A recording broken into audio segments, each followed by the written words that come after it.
Well, in the interest of time, and without further ado, we'll call this meeting of the Toxic Strike Board to order at, 3:33 p.m. on Tuesday, May 24th.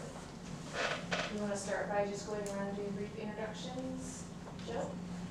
Joe Epley, staff person for the Toxic Board and manager of the Toxic Right to Know program.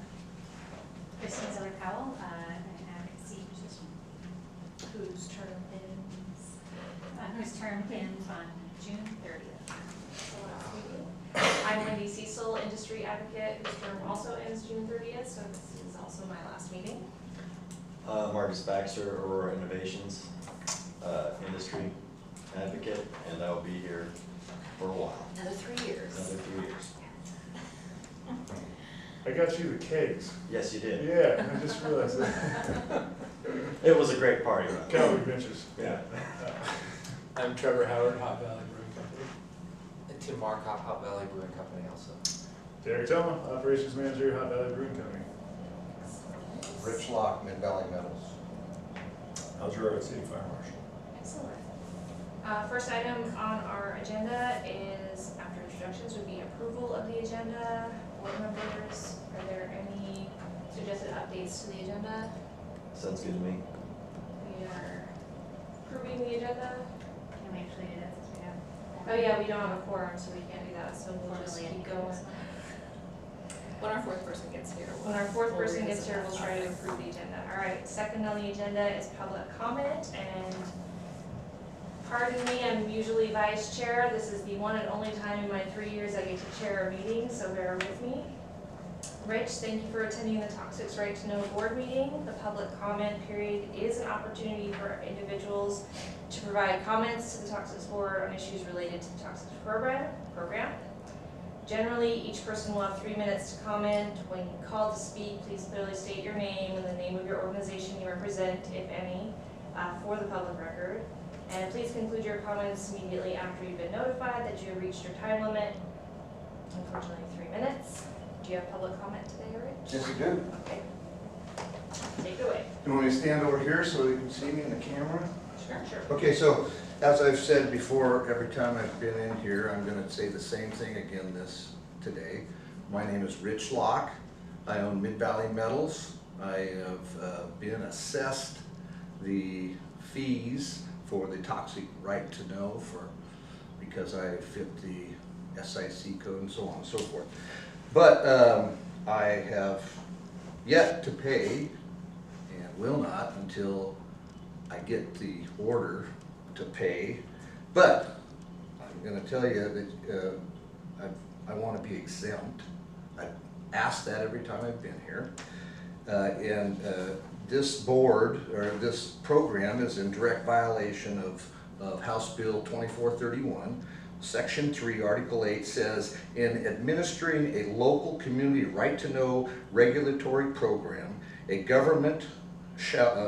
government shall establish procedure to exempt, when reasonable, an entity from all or part of the local program for purpose of protecting trade secrets, or where the local government determines that the operations entity pose little or no risk to the public and or the environment. Right? You, the Toxic Board, do not have a procedure to exempt. That's one reason why I'm not paying. You got to give me that procedure first.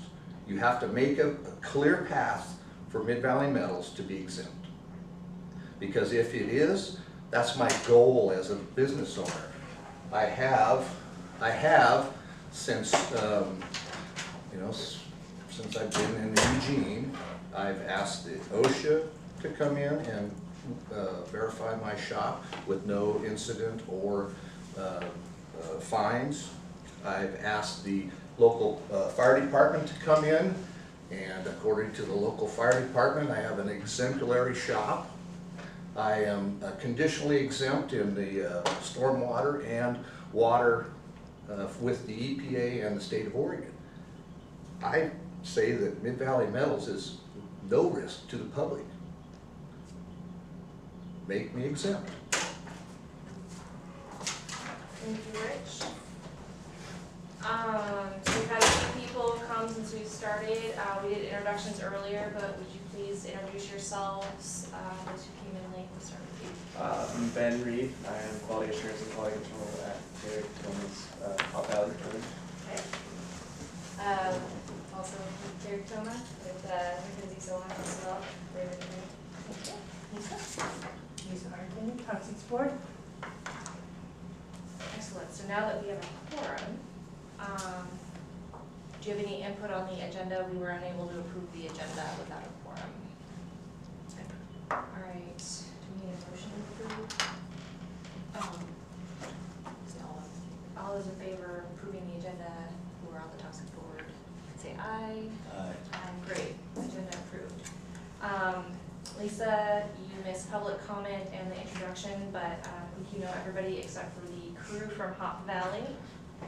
And so we have one more person to introduce himself. Should I introduce myself? Yes, please. Evan Bacon, advocate position. Okay. So, Evan, we've just approved the agenda and gone through public comment, and next on the agenda is gonna be our presentation from Hop Valley Brewing. 30 minutes includes the presentation, questions and answers, and if Hop Valley has any questions for the board, we will answer what we can today and get back to you on anything that we're unsure of or need to double check with anybody for any reason. Let's take it away, Derek. Thank you. Excellent. You're welcome. Thank you. So I've got some prepared remarks. I'll just go off those. So good afternoon. I'd like to thank you guys for the opportunity to address the board today. My name is Derek Toma. I'm the operations manager for Hop Valley Brewing here in Eugene. I've lived in Eugene for 27 years. I attended elementary, middle, high school, and college here. I've been working full-time in and around Eugene since age 21. I graduated in 2008 with a Bachelor in Science in Chemistry from the University of Oregon. Immediately after that, I became a winemaker at King of State Winery. And in addition, I own several small businesses which operate in Eugene. A very personal idea of what it means to grow up, live, and work in such a wonderful town. I understand the culture of Eugene, both as a town and as a government. Viewed in this light, it's very understandable to see why a town like Eugene would establish a toxic chemicals board. I believe I understand the goal, but the main topic I would like to cover today involves the validity of the data collected. First, I'd like to begin with a mea culpa. This letter I wrote to the board was rife with errors caused by my own lack of research. Furthermore, the stress and frustration of completing the report was still fresh in my mind, and for my brash and ham-fisted tone and attitude, I apologize. In preparing for this meeting, I reviewed the rules several times. I was categorically incorrect about both reporting ethanol in beer and wines and about using OLCC record as a cross-check to determine a company's reporting status.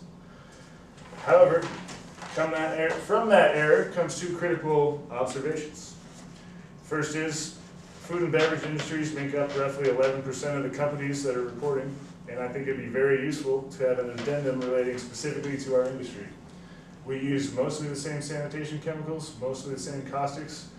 There's very little difference. But one problem we have is all of our chemicals come in mixtures, and determining which articles are characteristic during their time in Eugene can be very confusing and challenging. Secondly, we were audited this year. Our reporting of ethanol production was clearly incorrect, yet it was not mentioned in the audit. I don't understand why that was missed. Why? In addition, the rules state we'll get up to 30 days of notification of our audit, but we received nothing until the audit was complete. I think it's very misleading to have that in there if you're not going to notify anyone of the actual audit. It should say 1 to 30 days, 0 to 30 days. It's confusing.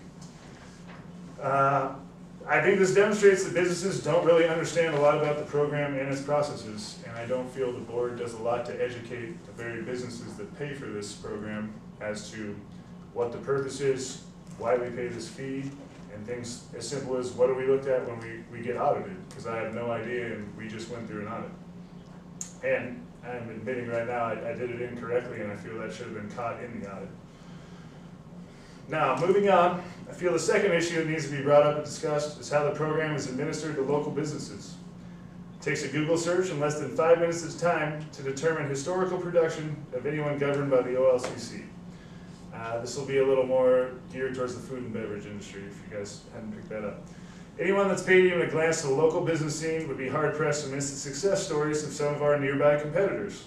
We celebrate these as well. There's a sense here of being all in together to grow the local fermentation scene. However, what we're dealing with here in this room is a matter of law. When a government is tasked with enforcing a law, shouldn't there be an effort to enforce unilaterally to avoid any charges of corruption or playing favorites? I think it's a fair assumption. I'd like to ask the board a simple question. Why was Hot Valley contacted, pursued, and ultimately convinced to do this report while no attention was paid to our competitor with double the production?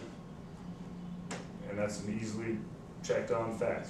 Why was it up to us to question their status as a non-reporter? This was something we didn't dig this up. It was clearly printed in the Eugene Weekly article, which was about the Eugene Toxics Board, which I'd imagine you all read. The final sentence was what I'm referring to here. If there's any question of their status, our 2014 submittal should have shown unequivocally that this company should have been reporting. They're twice our size. It follows they use twice our chemicals. This year confirmed that data.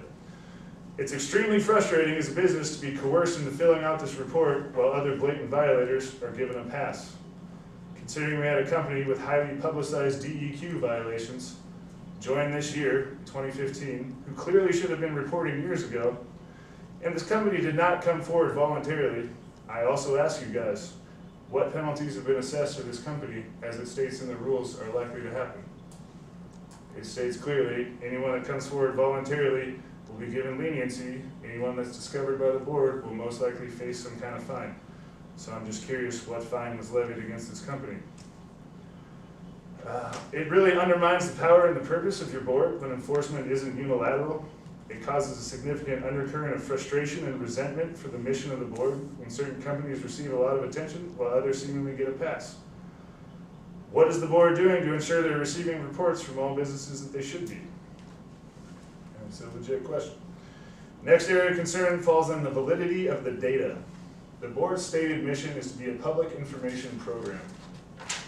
Your website also states in the program background section that the board is concerned, and I quote, in particular to the releases of these substances into the local environment. That's important to this, the local environment. What are the outputs, right? Drawing on those two statements, I believe it's fair to say that the goal of all this is to present accurate data to the citizens of this town. Would you guys agree with that? Stated goal, accurate data. As a citizen reading an official City of Eugene website, I would hope and assume the data is accurate. Furthermore, the website states Eugene's charter is unique in requiring reporting companies to total all of their inputs and outputs. One would reasonably expect the scrutiny of the data to correlate with the resolution of the data. In other words, if I'm a citizen reading inputs and outputs, I would reasonably expect them to be correct. I don't think that's a long, far assumption. Drawing on my experience from Hot Valley, I've become very familiar with the Industrial Source Control Program. The city imposes tight regulations on what we as businesses do with our wastewater. Once we cross a certain threshold, we're required to obtain a wastewater permit, which is public knowledge. That water permit opens us up to additional testing and regulation. Any violation of this is posted at the Municipal Water Commission website. Any violation is also public knowledge and available with a simple Google search. Drawing on this, it's a reasonable assumption that anyone listed as a violator on this website has a wastewater permit. I called the Industrial Source people and confirmed that today. It's true. Additionally, the title of the report is Wastewater Permits Non-Compliance Summary. Contained in that water permit is information about the company's industrial pre-treatment system. In addition, it is a valid assumption that anyone using a large amount of strong acid or base would ensure that they are discharging to publicly operated treatment works within the limits set by the city. Or in other words, would have an industrial pre-treatment system, i.e. they treat their wastewater for pH before it enters the publicly operated treatment works. When I look at the food and beverage manufacturers' reports, I see companies which list outputs as discharged to publicly operated treatment works or chemically altered. One company reports over 150,000 pounds of sodium hydroxide going directly to publicly operated treatment works. With the extra monitoring required by the wastewater permit, it's simply an impossibility. There are no recorded violations for being out of pH range and indicating output 6, in other words, discharge of public operated treated works implies sodium hydroxide going directly down the drain. It simply doesn't happen. There is self-monitoring, self-reporting. These companies are not discharging this stuff directly down the drain. It doesn't happen. None of these companies list any outputs for treated on site, output 8. Strangely. Yet all 3 have recorded wastewater permit violations, and 2 of the companies have literature all over the internet describing their wastewater treatment systems. So I ask, what is the board doing to ensure that these outputs are correct? If these companies are ignoring on-site treatment, are they taking the time to examine treatment byproduct as is required by the rules as well? It would seem no. And going back to the board's stated function as a data collection tool for the public, what is the point of collecting data that's easily proved to be false? The board takes this the board requires this additional input-output reporting, yet takes no steps to ensure its accuracy, despite many checks and balances available as public knowledge. Why? If there's no answer to this, doesn't the public deserve some kind of disclaimer that the data is not checked for accuracy? Perhaps I missed it in scanning the book, but if a company discovers it made an error after submitting, is there recourse available to change the data? And if accuracy is the top goal, shouldn't there be a recourse available for a company to say, hey, we accidentally reported ethanol and then read the rules again and we need to scrub this off? I could be wrong. I looked through the rules and I can't find anything in that situation. The final topic that we'd like information on as a company is that of incentive.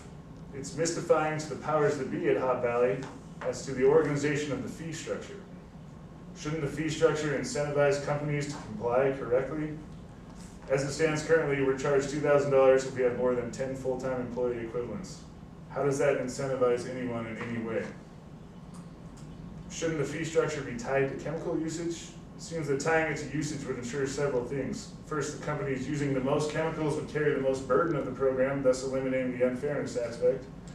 Secondly, you ensure accuracy in reporting, and companies would be much more likely to read and follow the rules closely. Although you would also incentivize underreporting, at least a baseline has been developed out of the current data you guys already have. It doesn't take a lot of skill to extrapolate that data as to what a company should reasonably be doing in coming years. And on top of that, yeah, you'd have to couple it with the audit process, and it seems like the audit process could be improved. So in conclusion, I feel that this program needs a lot of work in order to remain solvent. The purpose and the goal of this board is a good one. I absolutely see the value in the data you guys collect. However, I feel it's easy to demonstrate gross inaccuracies in the data, and I feel the board should be acknowledging these to the public.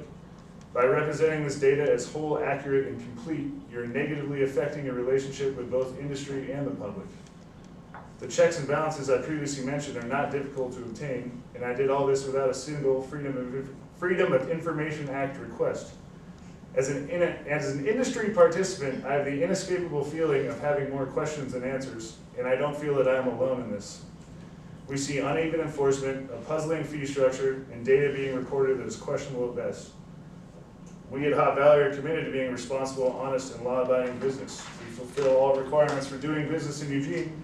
However, looking at regulations so rife with errors and inaccuracies, one has to ask, is this program even meeting its stated goals anymore? Thank you for allowing me to speak. We can take it from the top with questions. I know I asked a lot, I but was just gonna say, there were a lot of questions Yes. embedded in there. It's actually really timely. I have a lot of similar comments to make later on in the agenda, having been audited this year as well. Do you want to repeat any specific questions and see if we are able to answer them here and now, or Yeah. take note and get back to you? absolutely. I'd like to know why we were targeted and a business twice our size wasn't. I believe they are being looked at. Because I approached you guys and told you this is ridiculous. Or at least I'm not Joanne's sure. email to me would indicate that, as she thanked me for bringing it to the board's attention. I think they did report this year. Voluntarily or because I said something? Voluntarily. Voluntarily, Perhaps just a coincidence? Perhaps they've been making clear and calls. Must have been. Okay, well, good for them, I guess. But again, I'd like to know why, if we were approached in 2014 and we were contacted by the fire marshal, by your office, by everyone else, why they weren't, why were we burdened with that? Do we We obviously have- know that they weren't contacted, or is that again just drawing from Eugene Weekly article that was not necessarily Did they report in fully 2014? fact-checked? No, they didn't. I think that we had a process, so over the last several years, we have been working on improving various aspects of this program. And one thing that Jo discovered when she took over her position is that there had not been a process for identifying new businesses in Eugene that needed to comply with this program. Now, that being said, I'm going to point out, you may have heard the saying that ignorance of the law is no excuse for non-compliance. And it's not actually the board's responsibility to go out and identify businesses and pull them into the program. Everybody has that, businesses have that responsibility themselves. That being said, obviously, I think it's an important thing for us to do to try and communicate with businesses and help them. I mean, we don't want to have an antagonistic relationship with businesses. We want to have a good working relationship. So we have, as a board, we went out, we had Jo research and identify businesses that were new to the area that were not part of the program at all. The second step of that process, which I think we are starting, is to look at the businesses already in the program and determine whether they are appropriately categorized as non-reporting or reporting. And I think that's an ongoing process. Is that? Do you guys acknowledge how frustrating it is as a business to see someone literally a stone's throw away that has a lot more resources than us and a lot more usage than us, basically given a pass? How about a guy that doesn't have any at all? 100% acknowledged. I would also like to point out how old the charter is. And That's also, not our, I know, that may be true, but that's not the point. It's not our responsibility to maintain the charter. and we That's are on you given, the guys' city side. is given less than one full-time person to manage the program, which we fight for those resources every year because we acknowledge that the program needs improvement. Let's skip to what I feel is the most important question. Do you guys feel the board is fulfilling its stated role if it's so easy to demonstrate the data you post is inaccurate? And do you feel that the citizens of Eugene feel this data is accurate? I would like to say that we have been working on the auditing, because it's acknowledged that there's only one full-time position to do a lot of companies with a lot of numbers, with a lot of chemicals in between, for one company, for example, right? We've discussed having on-site inspections, which at this point is not feasible. We are working on finding new criteria with which to audit people, which will then hopefully at some point, maybe pending litigation, feed into Rich Locke's concerns. But right now it's really a battle of resources. We don't have a lot of recourse at this point to change things on that. So is it fulfilling, your question was, are we fulfilling our purpose? Yeah. We're fulfilling our purpose to the best we can, and part of that purpose is looking at it and trying to change things for the better. So to that end, yes, but we do not live in a perfect world. That being said, I'd like to add on, one of the things we've been working on for the last 2 years is what can be done to improve the reporting process from the business's side of things. It was great that the reporting became electronic a couple years ago, because pre-electronic it was a nightmare. But what else can we do to improve the ease of reporting for businesses? Because going back to wanting to make it easy to be compliant, fully acknowledging the frustration and the difficulty to be compliant at this point. We've been working for 2 years now on that and have started engaging the city IT resources and looking at what we can do to improve that. So, building on what Marcus said, I think we all feel we're doing as good as we can, acknowledging that short of a donation that we couldn't accept, I'm not really sure what else Well, we could be I doing. mean, with all due respect, I'm hearing a lot of problems coming from that side, which are translated into what we do.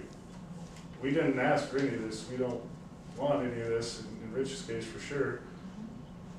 I understand the value of it. I completely see what you guys are trying to do, but you need to understand the way it's being implemented, the way business sees this is negative to your mission. It is costing you guys what you're trying to accomplish here. By throwing this stuff in front of us and seemingly doing a half, a not great job in following up, it's very frustrating when you look around as a business. Our business also pays $2,000. Yeah, oh, I know. I mean, so I recognize how frustrating it is. That's why I joined the board. And I mean, if the fees are such a problem, I mean, it does seem like the fee, I'm not alone in being baffled by the fee structure. 10 full-time equivalents. We're all To go into that is that there is a law saying you can't duplicate, essentially you can't duplicate other fees, and since the state fire marshal already had a fee structure based on quantity, and the city of Eugene fire marshal has one based on category, in order to basically fund this program, it was based on how many employees the company has. Gotcha. So that was out of necessity. I agree, it is a little mind-boggling, and the first time I read it, had the same thought, but there's a law that says you can't duplicate fee structures. The other option that's been put forth in the last couple of years that is an option, we've talked about it at length, is to put it on the ballot to remove the program from the city. We don't have funding to do that. We had one member talk to someone in legislature about Barnhart, about what it would take to get it on the ballot to make significant changes, because it will take a vote of the public to make any sort of significant changes at that level. So it is an area that we have looked into without a whole lot of movement as of yet. Okay. Also, I'm a new board member, so I'm largely ignorant of the processes, but I would just like to say that, reading some of your correspondence and hearing your articulate testimony, my first impression is I would love to see you on the board in a position. I completely recognize the fairness, so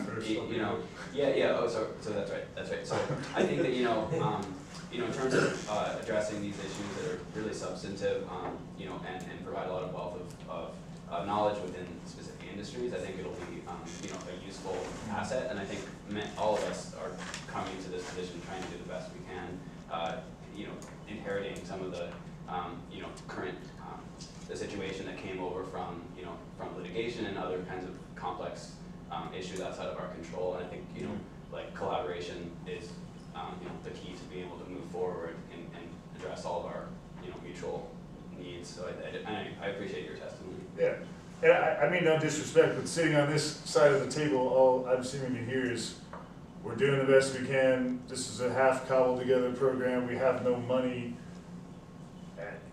And what's the point of being a thorn in our side? It's tough. I understand where you're coming from. I understand this is a publicly, but something needs to be done here. Where you're not collecting accurate data. You may be collecting some, but I don't really see the point of getting data if it's not right. If it states on your website that you guys want to really, in particular to the releases of substances into the local environment, well, it doesn't take me more than 10 minutes with Google as a private citizen to realize, well, hey, Oregon Ice Cream says they put 150,000 pounds of sodium hydroxide into the publicly operated treatment works, when in fact, they didn't. It's not hard to determine that they didn't.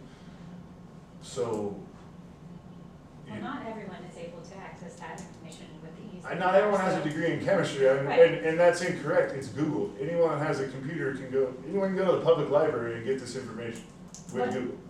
Yes, except that we might not know exactly how to access, a database of who has If you search Eugene wastewater permit non-compliance, you will see these three Okay, well, I companies. think that's her point, is Yeah. that not everybody would know to search Right, that. I would know. Well, shouldn't people on this board be aware? This board Well, maybe, but I think she just means the general public.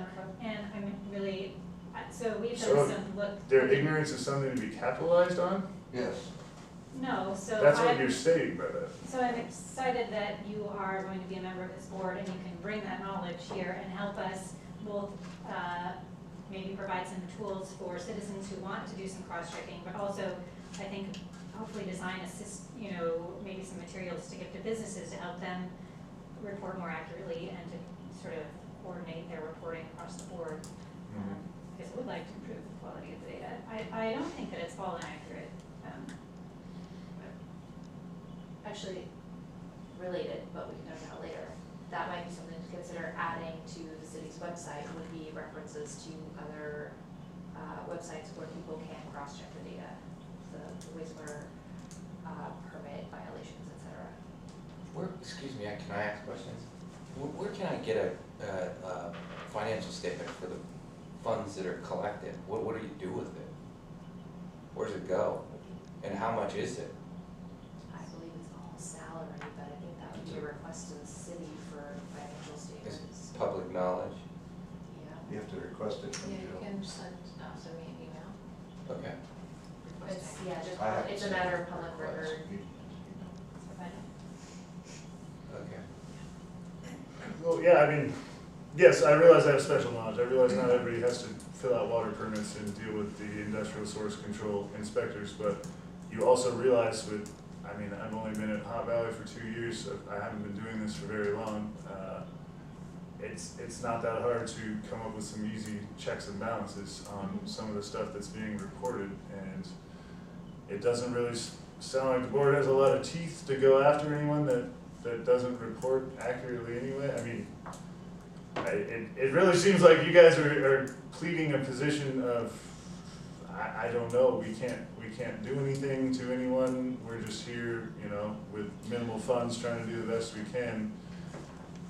And I guess I just don't see how a program is sustainable if there's no incentive, if there's no back and forth between business and the board. Derek, can I answer his question? No, I can't answer. Can you ask me a question? Ask me I that think question. Lisa also had a comment. So, I was interested in something you said about maybe it was just a better relationship between businesses and the Toxics Board. I would love to see a meeting.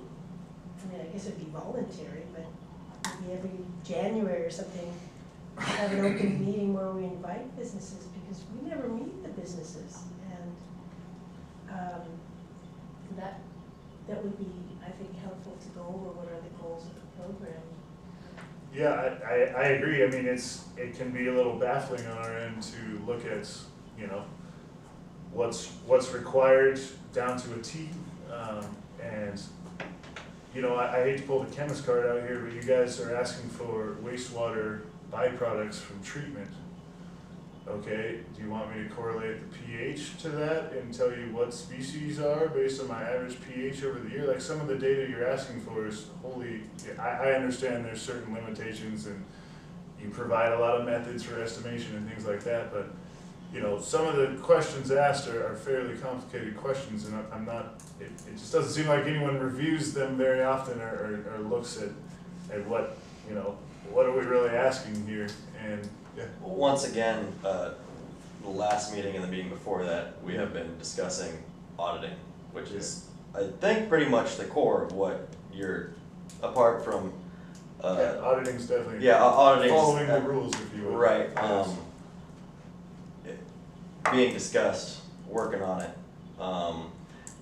You know, as far as having teeth goes as a board, you know, like, we do have to follow rules and we are working towards things. And I get what you're saying, that this is, you know, I'm hearing a lot of this and a lot of that, but that's the way it is. You know, it's not gonna happen overnight. We meet for an hour and a half once a month, and we do review extremely complicated, both legally and, I mean, you wanna pull the chemistry card out, how much do you learn in an hour and a half of chemistry once a month, you know? Processes, right? So I guess that's my response to you, saying that it is a process. With all due respect, I think it's a futile response that you would say, how much did we learn about chemistry, but you guys have no problem asking that out of the business. You know what I mean? Well, the city of Eugene had no problem asking that out of a business, and that created this board. That's who asked for it. That's who wrote it. Yeah, Right. that's what I'm saying. So, yeah. Are you saying you don't grasp the chemistry of what's being asked? No, well, I mean, to be honest, probably not. Why can you guys ask that out of business? That's what I don't understand. So. The city of You don't even Eugene, understand, the okay. city of Eugene asked that, And you right? guys are the guardians, the interpreters, and if you don't understand what you're asking, how can you ask?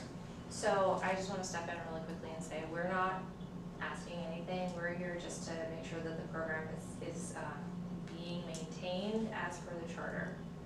The Okay. city runs and facilitates the program. We don't do any of that on this board. Who represents the city here? Joe and the fire marshal. So oftentimes when questions come about the program, board actually doesn't have the answers. If you wanna see the financial records, we don't control anything to do with the finances. We review the financial recommendations every year and we make a recommendation to the city. The city can choose to take it or not. All we do is try to maintain the program within the constraints of the charter. All we do is make recommendations to the city council, right? Yes. City council chooses what they wanna do ultimately. So we can make recommendations to put it to the public for a vote. They'll either pass that or fail it. We make recommendations for the budget on an annual basis. They pass it or fail it. We make recommendations to create an exemption process. That's up to the city and the city's lawyer to figure that out, because we have none of that power. We just look at the program and how it's facilitated and make recommendations. So in other words, we should bring these concerns to a city council meeting? That is one option, yes. Can you? They're always open to the public. Yeah, but. So we have, So sorry, we have the whole. You all are volunteers. Yes. Why? Why do you wanna get beat up like this? And, I mean, Because I believe It's a good within, by question. working in the system to make it better. Yeah. I want to make recommendations Yes. about better auditing Yes. in a way that will hopefully be heard by the city council in a way that someone just showing up at a city council won't. Marcus and I are in the same boat Derek is now. We volunteered to be on the board as industry reps, in with the hopes to make the program better. Yeah, thank you for volunteering. yeah, I'm gonna go back and say, I don't know if you wanna do this, man. Yeah, and then I'm sure the advocates have completely other reasons for being on the board, and that's the whole purpose of a cross-functional board, is to make sure that industry and advocates are working together to try to make the best of the program. When we came on, and shame on me, because I got frustrated with this, and I just said, Derek, I'm not dealing with this anymore. So I dumped it on his lap, and he's much brighter than I am. If you, and we're talking, just throwing in, Ninkasi, who isn't reporting, they've been around for 10, what is the teeth to go back, or is it just, I'm gonna keep my head down till they notice me, I'm not even gonna participate, and then someday they'll catch up with me and I'll do it from there forward. So why would a business wanna come here? Why would I wanna stick my head up and say, here I am, why? I mean, that doesn't make any sense, right? Am I thinking wrong? No, which is why we've had the conversations about putting it to the city, the possibility of dissolving the program. Okay. Because there aren't, admittedly, a whole lot of incentives. I think it got started with great intentions by, let's say, a lot of people who weren't chemists, didn't have a good understanding in the 90s before the internet of chemistry, of chemical hazards, of all the other reporting the businesses already do. This is when Hynix moved to town. Hynix and their big vats of hydrogen fluoride scared people to pieces. So you had a bunch of well-intentioned people trying to protect the community and make sure that they and their children were not being exposed unnecessarily to harmful chemicals. That started an avalanche effect that brought us to where we are today. So the That's- program that's- gone wild. Yes, and unfortunately, in my opinion, unfortunately, the way that they structured the program really stuck us in an unfortunate place, which makes it really hard to make what seems like very simple changes. Because as we've discussed at length, and as we will continue to discuss at length until it ever happens, you put it on the ballot in Eugene to dissolve the Toxics Right to Know program. How many average citizens are gonna vote yes for that? Because they Especially understand when they actually don't what have they're to doing. pay for it. Right, It doesn't cost the taxpayer a dime. so therein lies the largest challenge, again, in my opinion, for the board who has to somehow make the program function until it changes. Again, it was set up with the best of intentions, pre-internet, when information was not easily accessible by people who had a very poor understanding of how businesses are run, and how chemicals are treated, and how many different things need to be reported to different agencies. So, one more comment, and then we are about 5 minutes overdue on this topic. I apologize for cutting you off. Well, I would just say that I don't think, I know you're expressing your own opinion, I don't think it's the position of this board that we should dissolve the program. I think that would be quite a stretch to say. It was. Yeah, well, it would, so I just want to make that clear, that's, you know, a person's opinion who's on the board, but not a board opinion. Also, we are under a number of constraints, as you've started to hear about, even more so than you've heard about today. We've even asked the city attorney to come and help us figure out what we're allowed and not allowed to do. We're not allowed to do a lot of the things we would like to do, so we feel a little bit, you know, disempowered in that way. And the last point I want to make is, you know, we're talking about Eugene here, but there's a whole nother level of this going on in the state right now. If you've been reading the newspaper about the air toxics problems in Portland, they also don't have any bit of a good system for trying to figure out who is responsible for air toxins that are impacting the neighborhood. They don't have any kind of toxics reporting. So they're spending millions and millions of dollars doing air sampling without any way to figure out the sources. So all of this kind of fits in with larger issues about how do we protect public health, how we're going to clean up our air, how we're going to do it smart, and hold those responsible who have not been obeying the law. So I just want to kind of put it in a bigger picture. I just want to say thank you again for coming and presenting Absolutely. and asking the questions, and if there's, I know there's a few other things that we'll need to follow up on. I think Joe and the city will follow up on some of those. We are overdue in moving on to the staff report. Oh, I was just gonna say, just echoing Lisa's comments, that, you know, that this board really came out of a democratic effort to, you know, safeguard public health in this, and I think, you know, we have tremendous toxins, we have poisons that are going into our waters that all of us want to live healthy lives, we want our families to be healthy, and I think that the overarching mission of this board is to try to safeguard, you know, all of our health, environmental health, in ways that you know, the EPA or other legislative bodies maybe don't have the same ability to measure toxins in the same specific ways in a community. So I think, you know, people are dying of cancer, people are, you know, species are going extinct, and, you know, these are the concerns that the democratic process really identified as a key issue, which is why they brought this board into being. And I think before we, you know, throw the baby out with the bathwater, we have to say, okay, you know, yes, there's issues that are concerns that you bring up, but, you know, throwing out the whole program would be, I think, a disaster. In that we can move forward, we can address some of the main concerns that all of us have collaboratively. So I think it's a good board. I think we should keep it, just make it better through your and other people's participation. Totally agree with you if they're using the money for that purpose though, but if nobody knows what they're using the money for, that's very concerning to me. Yeah, Our budget. yeah. Okay. Aren't the budget documents online or something? Budget documents are online, not down to the program level, and the toxics board reviews the program budget every single year. So it's not that nobody knows what we're spending. So you can make your public records requests. Awesome. Thank you. Okay, staff report. If you're. Thank you for coming. Thank you. Hang it down. Thank you. Thanks for your time. Appreciate it very much. Okay, staff reports. As I always do, I'm gonna fly through the emails I sent out, just using the subject line. If anybody wants to pause and discuss, make it obvious.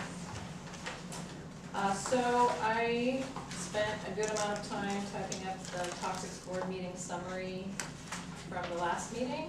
I mean, we went over a lot of stuff.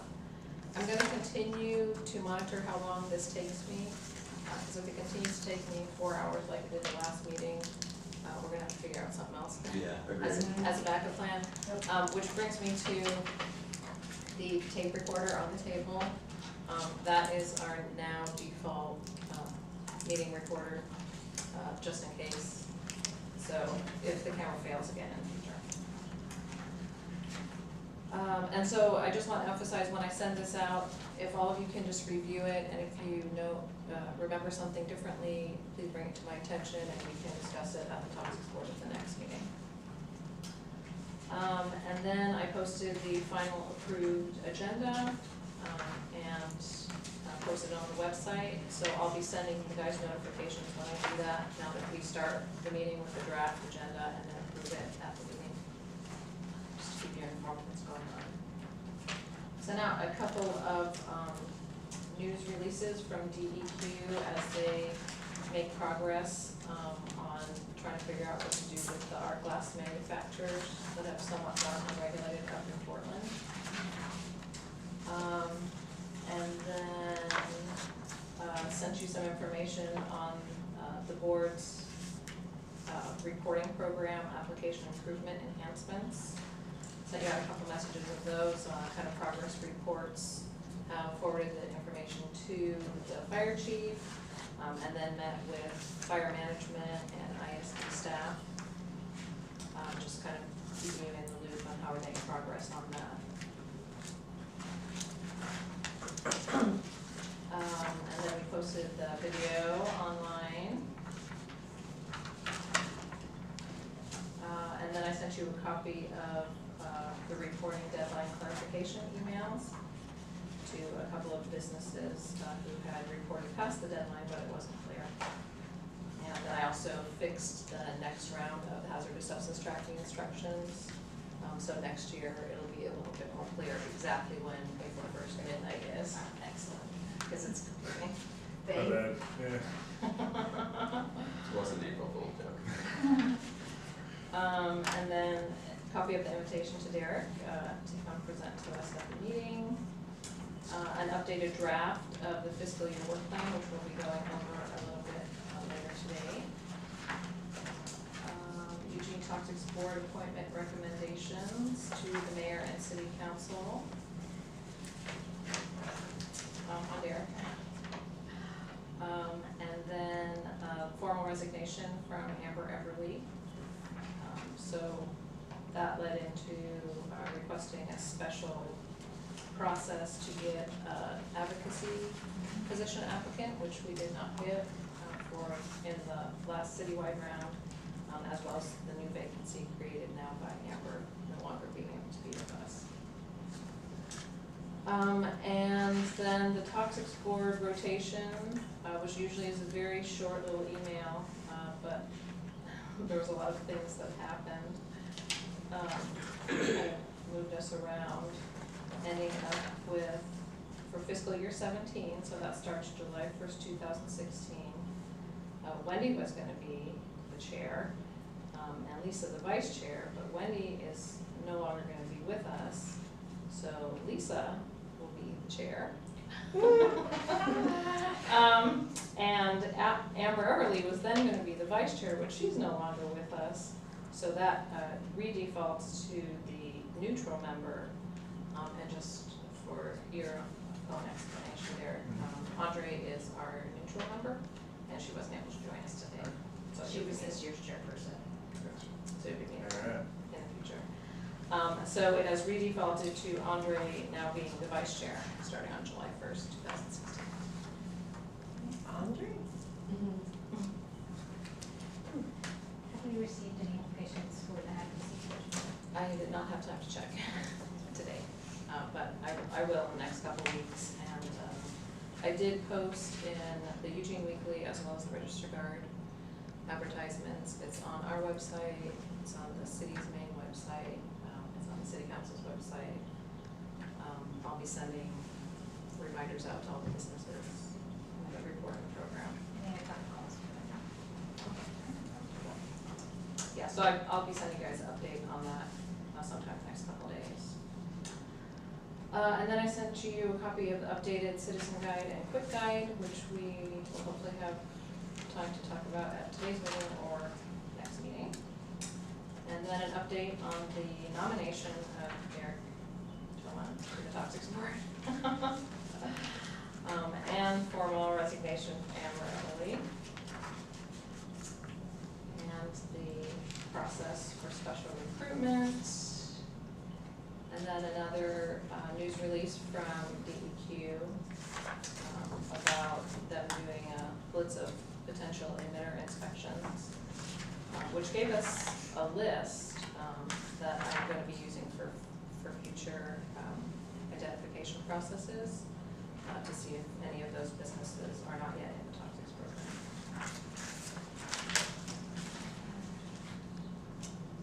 And then invoicing process report. Most everybody paid in full and on time. Green Deer in installments. And Childers and Mid-Valley still have 2015 and 2016 outstanding. And then another update on the project with IT, including a statement of work from ISD for item number 3, which in the meeting with them, they suggested we separate that out because the other 3 just really fall together kind of as one project, which Al and I will need to go talk to the Oregon State Fire Marshal's office before we can get more detailed information on that. Sweet. My export's the hardest one. So you like the export function? Yeah, the We export. don't have one, and it would be very nice, but Yeah. it's the hardest one, and I didn't expect it to actually get done. It would just be very helpful. Well, and we do have money specifically for IT work on the table that will totally cover that work. Or so that's how it stands at this point. So that should be exciting. That's good. And then the only other thing I wanted to mention, and Wendy is going to provide a little story on this one, audits update. So now that reporting is over for this year, I've kicked back into gear for doing some audits, because I have till July 1, 2017 to get through all the reporting companies' audits. And as Derek mentioned, we audited his. And again, going by what has been outlined from a previous Toxics Board back in 2002, what to look for. So we may want to relook at what I do look at in audits. But another company that's been audited was Wendy's, Thermo Fisher Scientific, and they report on almost 300 chemicals. So auditing her reports took me an entire week in between all my meetings and my other work. So you can imagine how long it takes to complete the report. Yeah. And there were some discrepancies found, which sounds like a bad word, but it's just really me looking through, using my guidelines, and if something doesn't make sense, then I call the question. And so Wendy's new to doing reporting for her company, and it's been quite an experience trying to respond to the audit report. Indeed. So in 3 minutes or less, oh, is there a question? Go ahead. Lisa had a question for her. Okay. I was just gonna say, in 3 minutes or less, I'm gonna summarize for the board some of the feedback I'm giving Joe, and I'm looking at these as opportunities to improve the auditing process going forward. I'm hoping that I received the longest list of audit findings at 51 line items. And I want the board to have a good understanding of what it's like as a business to receive that sort of audit report. So, Can I just, sorry to interrupt you, but I was gonna make a clarification in response to Derek, but am I wrong? The board members don't actually make a decision on who gets audited. We don't even really know. it's No, random. no, it's random. It's random. Okay, so I just wanted to Yeah. clarify, we don't. It's random and it's on a 3-year cycle. Yeah, okay. So every totally reporting random. business gets audited every 3 years in random order. Okay. And I just Google random. Number generator. Yeah, number generator, and then go through that. So, no. So, 3 minutes or less. I brought page 2 of the letter that Joe had sent us, which has audit findings 6 through 19. I'm gonna pass this around to the board members so you have an idea of what I received and was asked to respond to. And I would like to know if any of you understand what questions are being asked on each item, because to be honest, it probably took me a week to even understand what was being asked to be reconciled on each of the 51 items. Do you want me to make copies? No, it's okay. I mean, we don't need to get you answers. You guys can look at it at leisure. Keep in mind that the audit period is 4 years, so I'm being asked to explain things that happened in 2012. I wasn't even in the department in 2012, so the people that were are gone. I'm then relying on whatever records they may have left and, of course, what I can piece together in the meantime. So asking for 100% materials account balancing on things from 2012 is a little difficult. Understood the reason, obviously, doing everything I can to comply, but it is a challenge to say the least. So in order for me to even start wrapping my head around some of this, I actually asked Jo if there was any way she could pull all the data. We report electronically now. I know it lives in a database. You should be able to extract that data so I can look at it in a spreadsheet. This is an excerpt, so this is how long the table is of all the fields in the reporting database. I'll pass this around too. Ignore the top headers. I had to go back and put those in because those are not pulled out on the report. All I see is output 1, output 2, output 3, and those really don't do me any good. Those are horrible. So, suggestion for improvement on the data export would be to actually put those in there.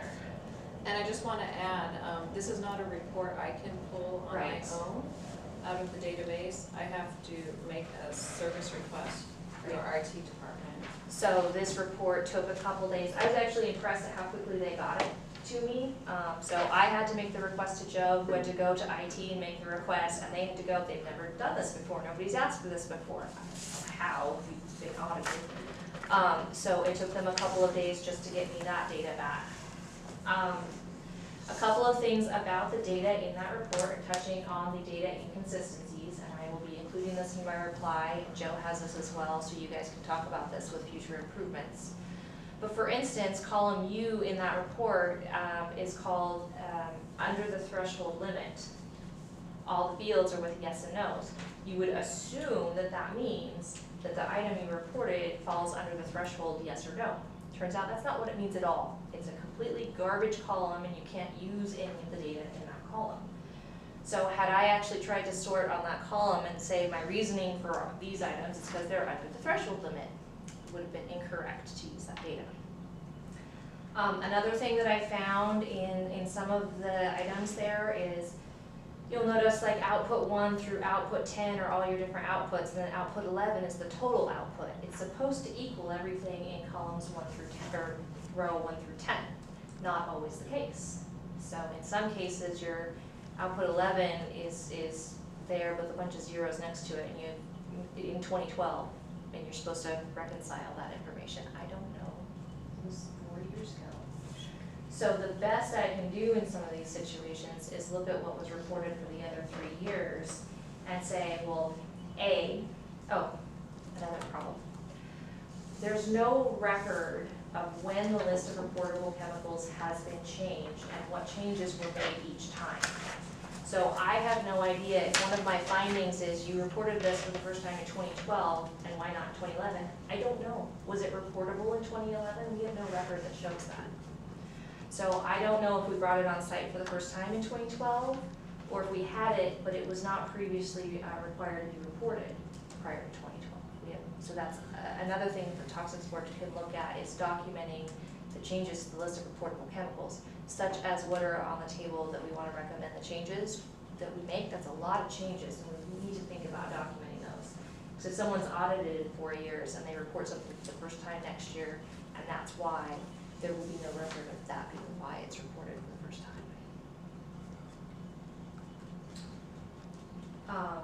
I think think that's about all my feedback. And again, I will have it in writing with my feedback to the audit.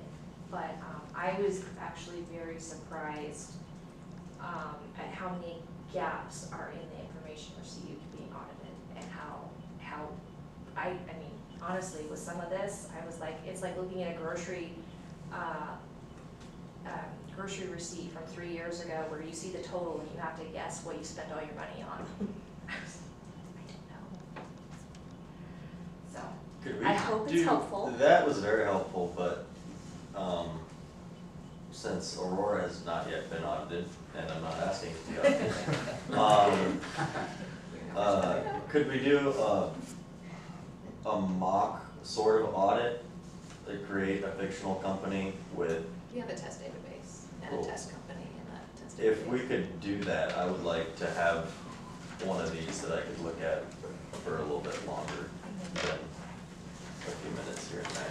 Yeah, and I didn't expect anyone to actually fully absorb any of that, but to kind of wrap your head around, I asked for an extension for my due date, and I don't think I'll need a second one now that I've actually been able to spend a few hours figuring out what's being asked and how to respond. But also to keep that in mind, that if you have a business that's audited and they do have an extensive amount of findings and they ask for an extension or a repeated extension, it's not necessarily because they're not trying. It's because unless significant improvements are made, they might just really be baffled by what they're being asked to reconcile. Do you think that if we get the export-import function up and working, do you think that would help address some of these issues, or? It would help significant number? immensely, because then next year when I'm filling out my report, if I pull the export and say it has the previous 4 years, I can say some of the, like, it looks like we made an error last year, and I would like to point that out, and then can I fix it, or can I at least report it and let you guys know that it looks like I found an error in my report? You know, what can I do about that? And again, to correcting errors, one of the things we did this year in our report is, early on in the program, no one in our company realized that you didn't have to report items used in research and development, that it was only in manufacturing. So a good portion of our report didn't require reporting.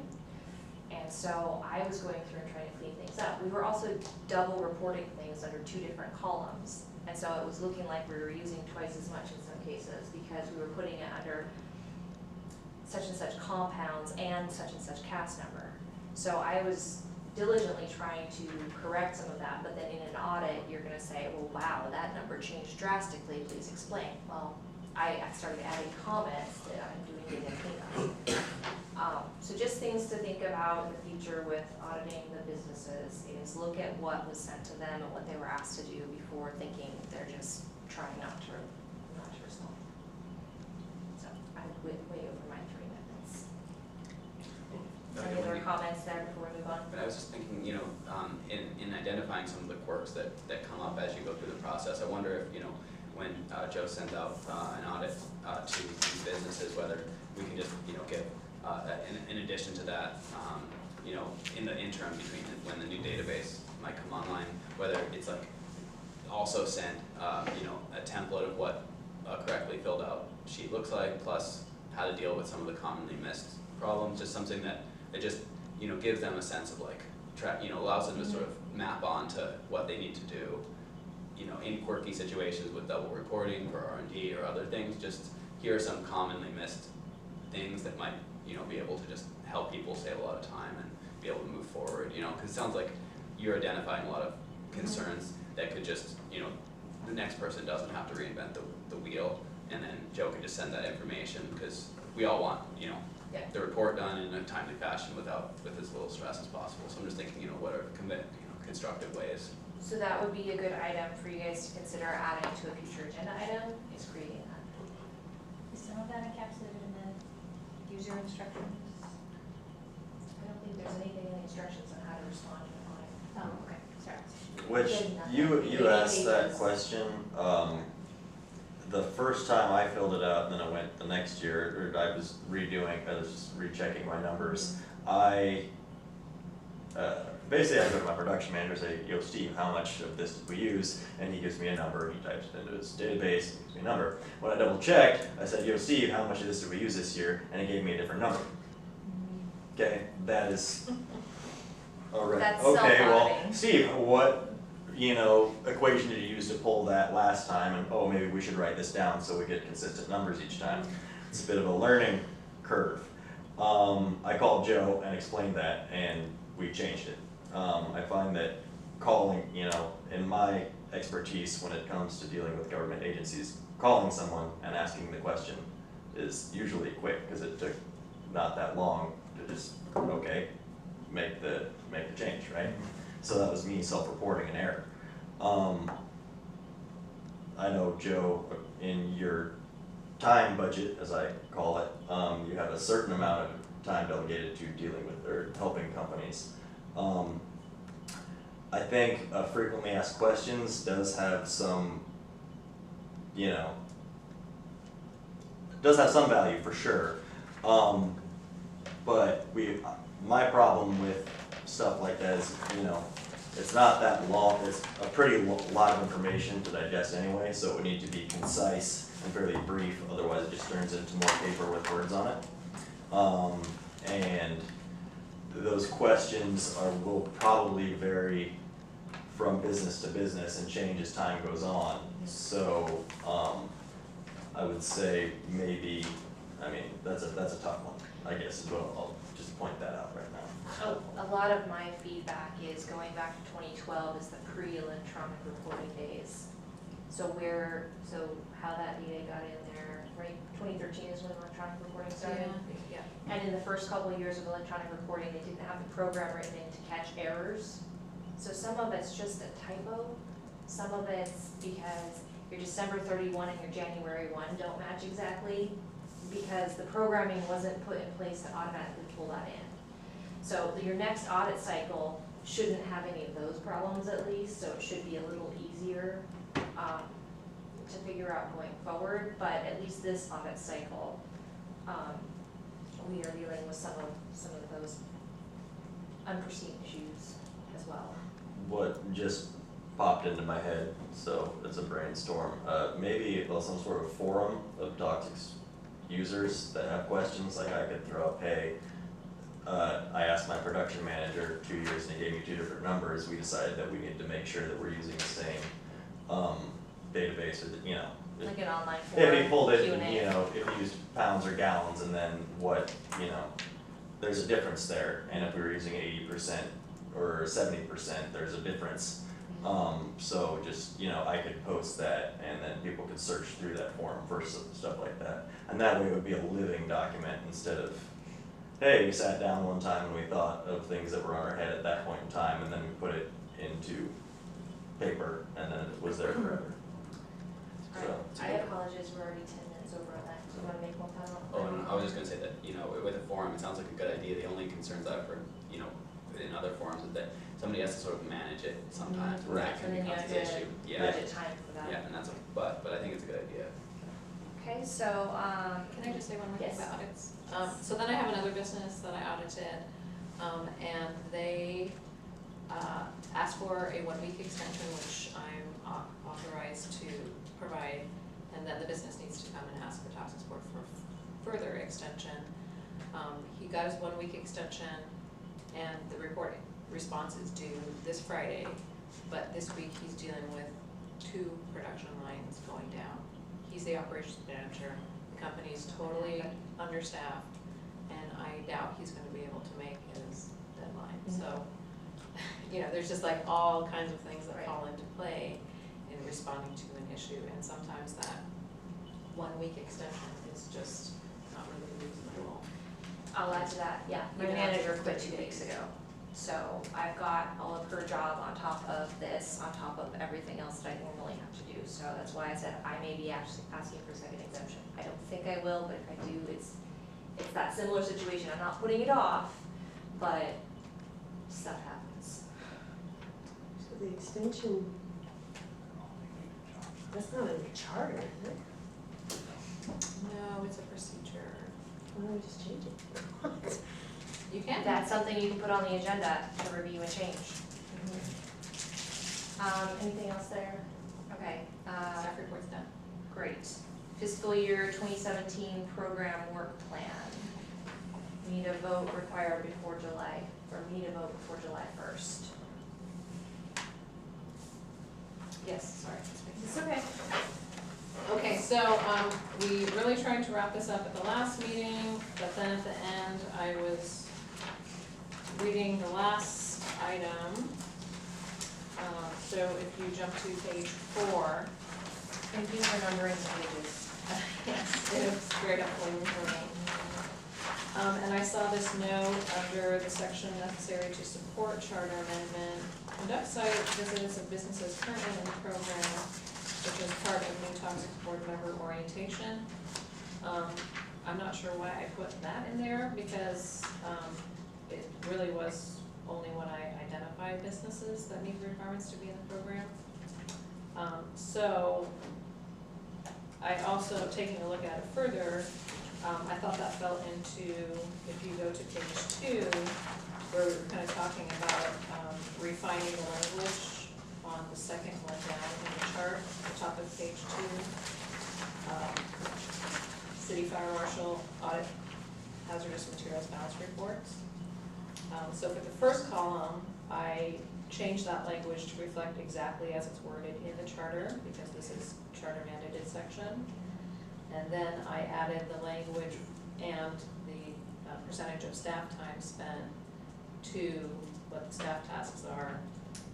Adding site visits are permitted but not required, because they're not required by the charter, but they are permitted. Conduct site visits of newly identified businesses as part of the Toxics Program representative orientation, and then put a footnote reminder for fiscal year 18. Where did the footnote go?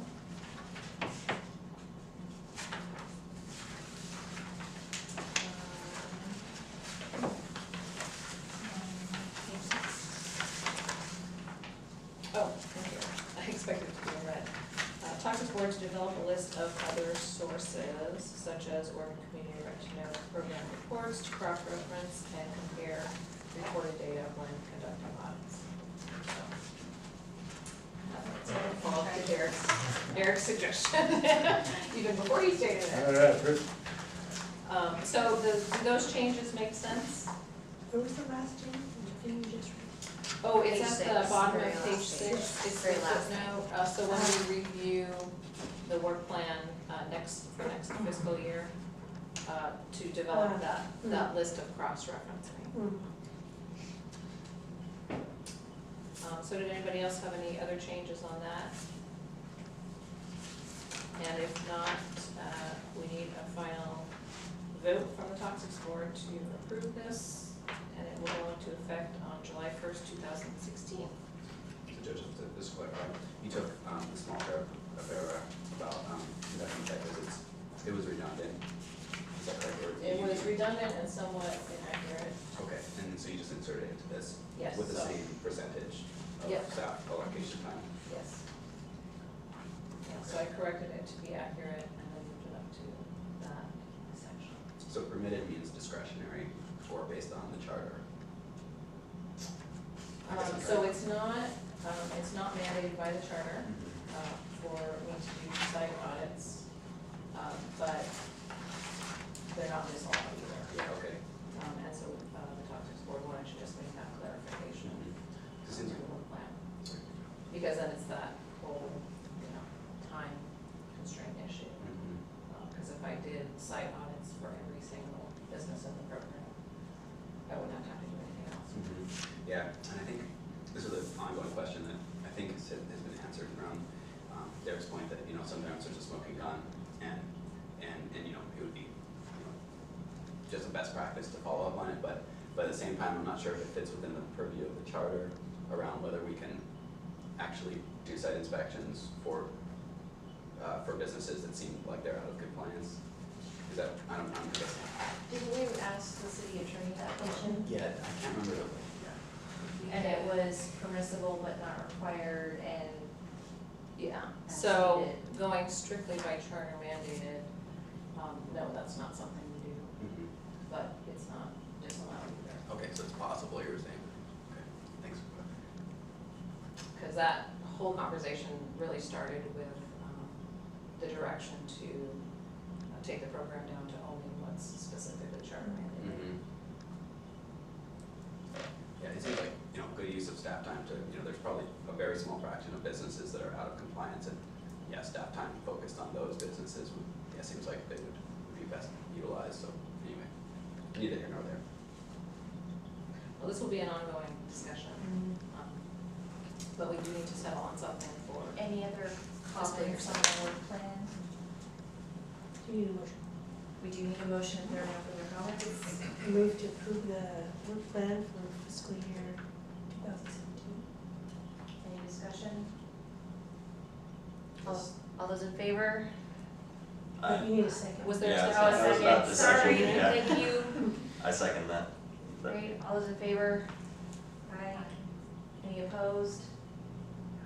All right, work plan for fiscal year 17 passes as currently written. Yeah. As amended. All right, list of reportable chemicals update recommendations.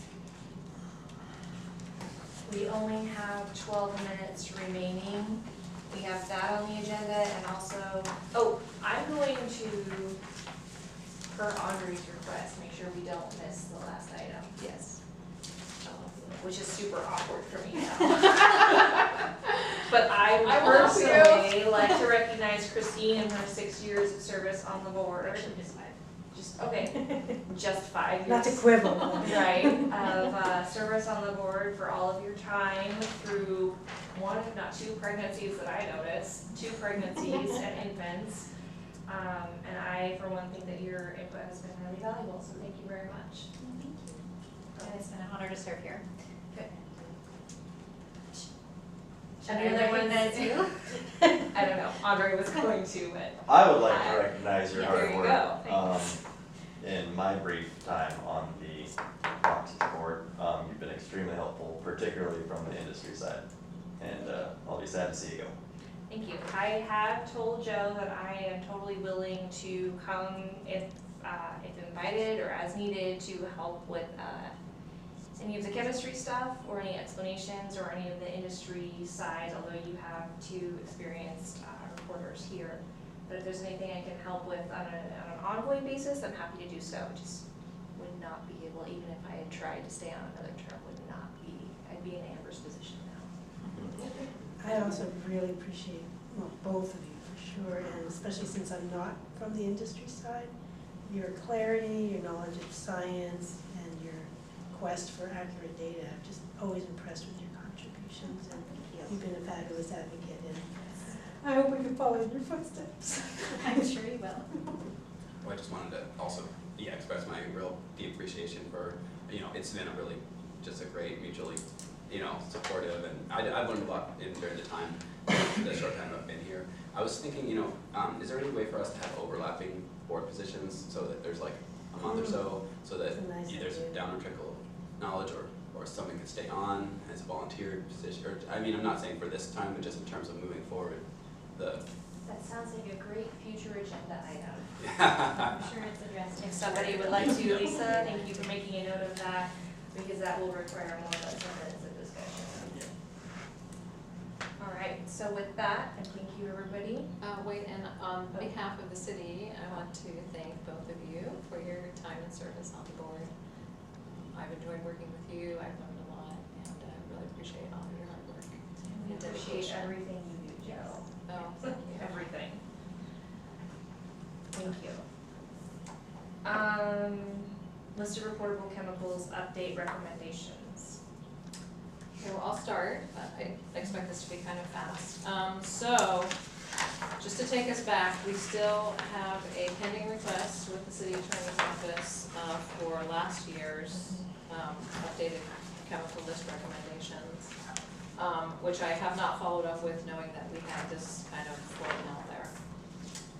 And so, back in February, I did my annual review of the connected chemical lists at the federal level to our program, and found only 2 pages instead of 28 pages. Woo, yeah, I was happy about that too. And items that I felt worth bringing to talk to the board to review and recommend to either add or remove from the list of reportable chemicals. Because part of the way our program is set up and part of the limitations are that we can't just directly link to the federal chemical lists. We have to maintain our own compiled chemical list. So I review the federal list annually and then bring Toxics Board for review suggested edits, meaning adding or removing.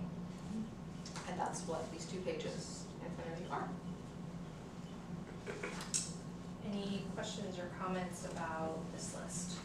Remember this what C means under characteristics? Corrosivity. Oh, and the other one is reactivity. Yes.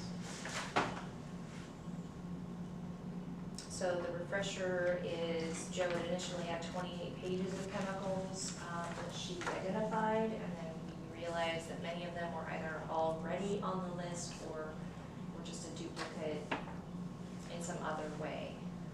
So they're already down to 2 pages worth of value added. No, this is a completely new This is a list. whole new list? Oh. Yeah, this is a completely new list. So have we cross-referenced these to what's on there already? Yes, Okay, great. yes, including the one that's sitting in the city attorney's office. Good deal. So these are Okay. a completely new set of additional changes. Well, Comments? since I personally am not going to duplicate the work you did, I'll have to trust you. I will move to accept these chemicals. I would like to make an addendum to that movement. I would move to accept these chemicals and document thoroughly when they got added to the list. And would that The request document- has already been made, trust me. Would it go on the website then? Somewhere accessible, I mean, in the database would be nice, on the website would be nice, in the published list would be nice. Yeah, we should talk To be about determined. that as a Toxics Board, because the request I've made so far is to, in the database that tracks the reporting, which is connected to the chemical list, to flag, when we add or remove a chemical. And that's what the industry sees, they're reporting, not the public. Yeah, The So, public would but also the be public able to would see be that. interested. Because if you go onto the website, if the public goes on the website and looks at the list of reportable chemicals, it could be one of the columns that you see there, is that correct? Yes. So everybody can see it. so I'll rework my motion to adopt the recommended additional chemicals and removal of one chemical, and to ensure that the adoption date is included in the database and on the website. All those in favor, say aye. Aye. Passed unanimously. Yay. I abstain. Oh, you abstained, I'm sorry. It's all right. You abstained. I need to, But we forgot Double check. discussion. yeah, I forgot well, discussion, sorry. yeah. I'm not sure what the deal is, cause I sat down for a good 2 hours before I showed up and checked all the last 20 or 30 emails that I received from Joe. I'm pretty sure that I didn't get a copy of this. I don't know why, this isn't the first time that I feel this has happened. This was sent back in February. February, You just need another hour to sit down and go back. yeah, I did not and go back then, that far. more So then I recently- probably did review them back then. More recently, it should have been in the meeting packet. Well, that's what I looked at pretty thoroughly today. And I saw the list of 28 pages, and so I really didn't even look at that, because I wasn't gonna go through all 28 pages, so.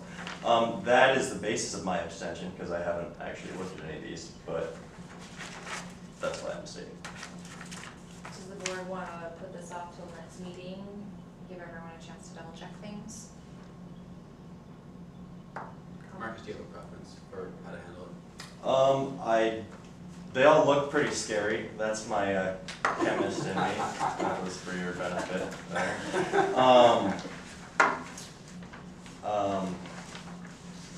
No, I'm comfortable with it either way.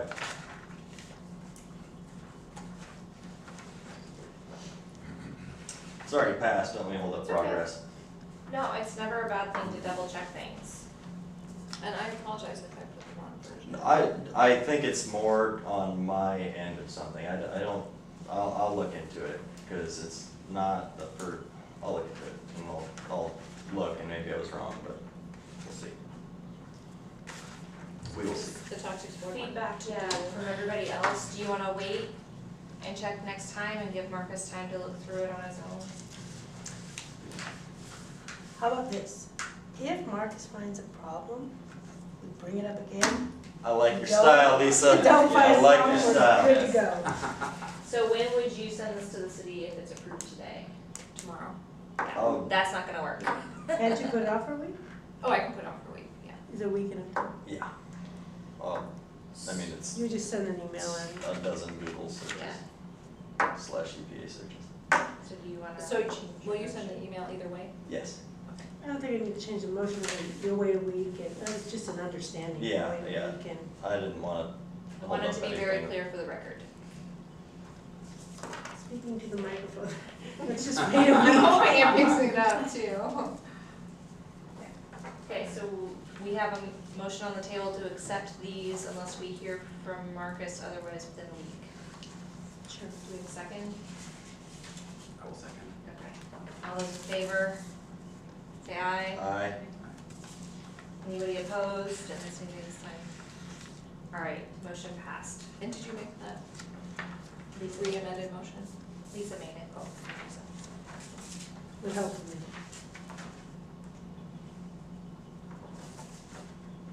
All right, any closing comments in the last 30 seconds? I'm happy to bring this meeting to close at 5 o'clock on the So, next meeting, just, are you sitting around a doodle, or is that how you're gonna do? Yes, so, I'm sorry, before you close the meeting. So typically, historically, the toxics board does not meet during summertime. But we did last year. And the future agenda items list is growing. Plus, there's two time permitting topics we didn't get to today. Are people around? Well, you'll have one new member to orient and get caught up on everything, and that generally takes a month or two. Yeah, and, Well, we could meet in July, yeah, so Christine can be on to. Until the 15th. So if all four of you can show up, so July before the 15th?